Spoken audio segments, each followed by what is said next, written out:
از 19 تا 26 نوامبر در جمهوری آلبانیا چمپیونات جهان اوید با صنعت مهری بهایی آمیخته غیر کسبی برگزار می شود. منتخب تاجیکستان در این مسابقه با هیئت کامل سفربر می گردد. فدراسیون صنعت مهری بهایی آمیخته غیر کسبی تاجیکستان قبل از سفر دوام 2 ماه برای ورزشکاران مشق‌های دست جمعی تشکیل نمود. میرخان امانزاده در این باره گزارش می دهد. دستپروران فدراسیون صنعت مهریه‌های آمیخته غیرکسبی تاجیکستان سال گذشته در چمپیونات جهان با دستاوردهای بزرگ نایل گردیده صاحب 12 مدال از جمله 4 طلا شده بودند. اکنون ستاد مربیان و ورزشکاران کشور ما نقشه دارند که آن نتیجه‌هایی که در شهر بلگراد سربیا نشان داده بودند آن را در آلبانیا باز بهتر نموده با ویژه شماره نشانهای طلا را زیاد سازند. در چمپیونات جهانی گذشته ما 4 تا چمپیون جهان تیار کردیم و دست آوردیم و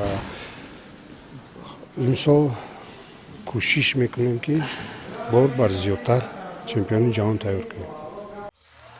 تالار ورزشی زمانوی 55 جیم کامبات دوام 2 ماه اخیر مکانی اساسی تمرین منتخب تاجیکستان اوید با صنعت مهریه‌های آمیخته غیرکسبی کشور گردید. اکنون دسته آخرین دوره تمرین را به سامان رسانیده تیاری به سفر دارند.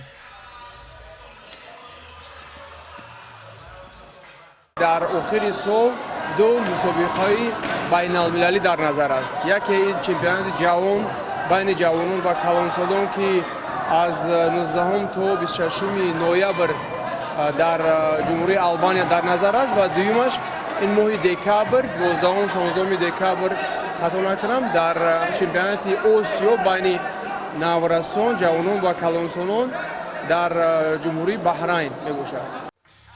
زویدزاده واحد سال گذشته در سربیا عنوان قهرمانی را در چمپیونات جهان به دست آورده بود. اکنون امسال نیز این ورزشگر امیدبخش فدراسیون تجمعف امید دارد که از قهرمانی خود دفاع کرده اولین نفر میگردد که 2 سال پی هم در چمپیونات جهان چمپیون می شود.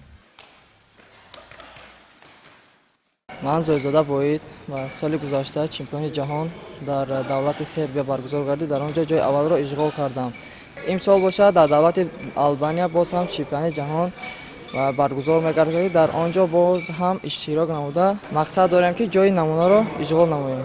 فدراسیون تجمعف به ما جوانان همه شرایط ها را مهیا میکند و سپاسگزاری خود را به دوران جورایف میرسانم که ما جوانان را به همین چنین شرایط ها مهیا کرد.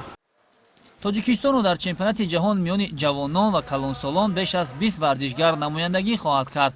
پس از بازگشت از این مسابقه فدراسیون تجمعف نقشه دارد که هیئت نورسان جوانان و کلانسالان را باز به چمپیونات آسیا که در بحرین برگزار می‌گردد سفربر نماید. ما باشیم به پرچمبرداران کشور موفقیت و غلبه‌های بزرگ را تمنا داریم.